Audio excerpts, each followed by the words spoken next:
Welcome to the dial view. ఏపీలో కూటమి సర్కార్ ఏర్పడి ఏడాది నిండకుండానే వచ్చే ఎన్నికల్లో మళ్లీ గెలిపించాలని చంద్రబాబు జనాన్ని వేడుకోవటం రాష్ట్ర రాజకీయాల్లో ఇప్పుడు పెను సంచలనం రేపుతోంది. అభివృద్ధి కావాలంటే 5 ఏళ్లకోసారి ప్రభుత్వాన్ని మార్చవద్దని, ఒకే పార్టీ ప్రభుత్వాన్ని స్థిరంగా ఉంచాలని, అప్పుడే అభివృద్ధి సాధ్యమవుతుందని, వైకుంఠపాళి ఆటలా పడటం లేవటం వల్ల అభివృద్ధి జరగదని మహానాడులో ఉద్బోధించారు ప్రజలకు చంద్రబాబు. మంచి పాలన కొనసాగాలి, అభివృద్ధి అనేది వైకుంఠపాళి కాకూడదు. తమ్ముళ్ళు అర్థం చేసుకోండి, వైకుంఠపాళి జ్ఞాపకం ఉందా స్టోరీ అని మిమ్మల్ని అడుగుతున్నా. పైకి ఎక్కడం, మళ్ళా కిందికి పడడం, మళ్ళా పైకి ఎక్కడం, మళ్ళా కిందన పడడం అవసరమా ఈ రాష్ట్రానికని మిమ్మల్ని అడుగుతున్నా. వైకుంఠపాళి చేస్తారా అని మిమ్మల్ని అడుగుతున్నా.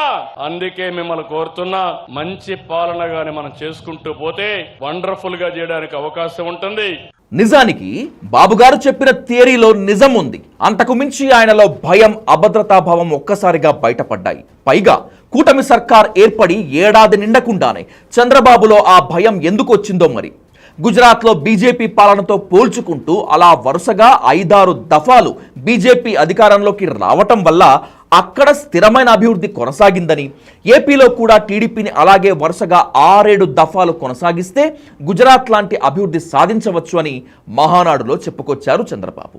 అంతేకాదు, రాష్ట్రాన్ని జగన్ అనే భూతం పట్టి పీడిస్తోందని, ఎవరు ధైర్యం చేసి ఏపీలో పెట్టుబడులు పెట్టడం లేదని, జగన్ మళ్ళీ అధికారంలోకి వస్తే తమ భవిష్యత్తు ఏమవుతుందని ప్రశ్నిస్తున్నారని, అందుకే జగన్ మళ్ళీ ఎట్టి పరిస్థితుల్లో అధికారంలోకి రాకూడదని, టీడీపీ పాలన కనీసం 30-40 ఏళ్లు నిరంతరం తరం కొనసాగితే అభివృద్ధిలో ఇంకా తిరుగు ఉండదని చక్కగా చెప్పుకొచ్చారు చంద్రబాబు. ఇంతవరకు బాగానే ఉంది. 164 సీట్లతో గెలిచిన కూటమి, తెలుగు వాళ్ల చరిత్రలోనే కని విని ఎరుగని విజయాన్ని సాధించినటువంటి టీడీపీ ఏడాది దాటకుండానే ఏపీలో మళ్ళీ జగన్ వస్తాడేమో, ప్రజలు తమ నిర్ణయాన్ని మార్చుకుంటారేమో అని ఎందుకు భయపడుతున్నారు? ఎందుకు కూటమి భయపడుతోంది? చంద్రబాబు లాంటి అపర చాణక్యుడు, రాజకీయ మేధావి అంత అభద్రతలో ఎందుకు పడిపోయాడు? ఇప్పుడు ఇది చాలా మందిని కదిలిస్తున్నటువంటి చర్చ. 2029లో ఏపీలో జగన్ తిరిగి వస్తాడా రాడా అన్నది ఇప్పటికిప్పుడే నిర్ణయించలేం. అప్పుడు జనం తీర్పు ఎలా ఉంటుందో అసలే చెప్పలేం. కూటమి పాలన తీర్పుపై ఆధారపడి 2029లో జనం తీర్పు ఉంటుంది. కానీ అప్పుడే చంద్రబాబులో ఆ డౌట్ ఎందుకు వచ్చింది? అంత అభద్రత, ఇన్సెక్యూరిటీ, ఓ రకమైన భయం ఆయనలో ఏడాదిలోనే ఎలా ప్రారంభమయ్యాయి? ఇప్పుడు తెలుగు రాష్ట్రాల్లో అటు ఇటు జనాన్ని, అన్ని పార్టీల పొలిటికల్ క్యాడర్ని ఆలోచనలో పడేశాయి చంద్రబాబు మాటలు.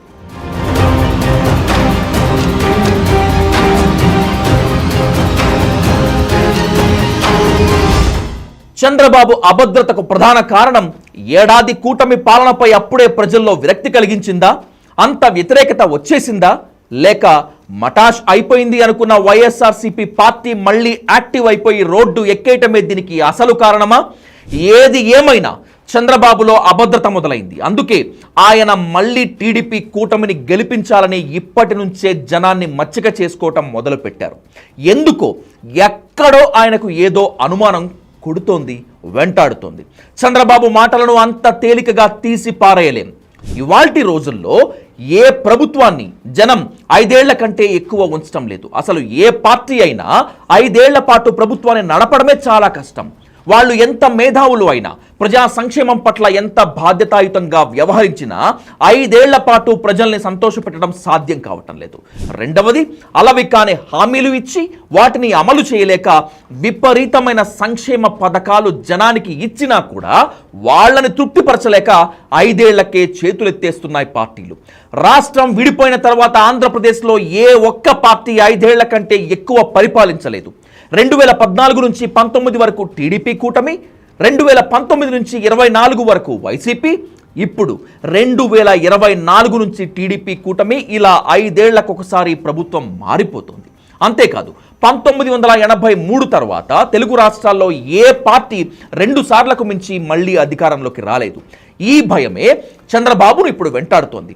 వైఎస్ఆర్సీపీని సోషల్ మీడియాలో, మెయిన్ స్ట్రీమ్ మీడియాలో ఎంత ఆగం చేసినప్పటికీ, ఎంత బట్టలిప్పి నిలబెట్టినప్పటికీ ఇప్పటికీ ఆ పార్టీకి 40% ఓట్ బ్యాంక్ ఉంది.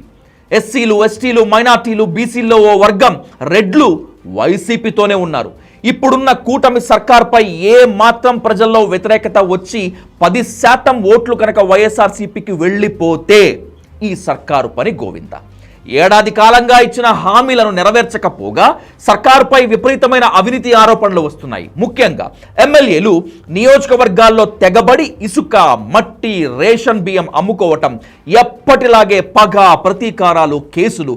దీంతో జనంలో ఓ వర్గం కూటమి సర్కార్ పట్ల అప్పుడే విసిగిపోయింది. వైసీపీతో పోల్చినప్పుడు కూటమి సర్కార్ భిన్నంగా ఏమీ జనానికి కనిపించడం లేదు. ప్రతి నెల 1వ తేదీన వృద్ధాప్య పింఛన్లు ఇవ్వటం మినహా ఏపీలో పెద్ద పురోగతి ఏం కనిపించడం లేదు. రియల్ ఎస్టేట్లో కూడా ఎలాంటి కదలిక లేదు. కంపెనీలు, పెట్టుబడులు ఇబ్బడి ముబ్బడిగా వచ్చి పడిపోవటం లేదు. ముఖ్యంగా పవన్ కళ్యాణ్ పై జనం పెట్టుకున్న ఆశలన్నీ 6 నెలల్లో ఆవిరైపోయాయి. సమస్యలను పక్కన పెట్టి సనాతన ధర్మం అంటూ ఆయన ఎత్తుకున్న కొత్త స్లోగన్ పవన్ కి జనానికి మధ్య బంధాన్ని తెంచేసింది. పవన్ కళ్యాణ్ చరిష్మా తగ్గిపోతోంది. ఇవన్నీ చంద్రబాబుకు తెలియనివి కావు. ఆయన అన్నీ గమనిస్తూనే ఉన్నాడు. అందుకే ఆయనలో 2029లో మళ్ళీ వైసీపీ అధికారంలోకి వస్తుందేమో అనే భయం మొదలైంది. జగన్ మళ్ళీ అధికారంలోకి రాకుండా ఎల్లో మీడియా నిత్యం జనంలో జగన్ పట్ల ఎప్పటికప్పుడు భయం సృష్టిస్తూనే ఉంది, కొనసాగిస్తూనే ఉంది. జగన్ అనే భూతం వల్లనే పెట్టుబడులు రావటం లేదని ప్రచారం కూడా విస్తృతమైంది.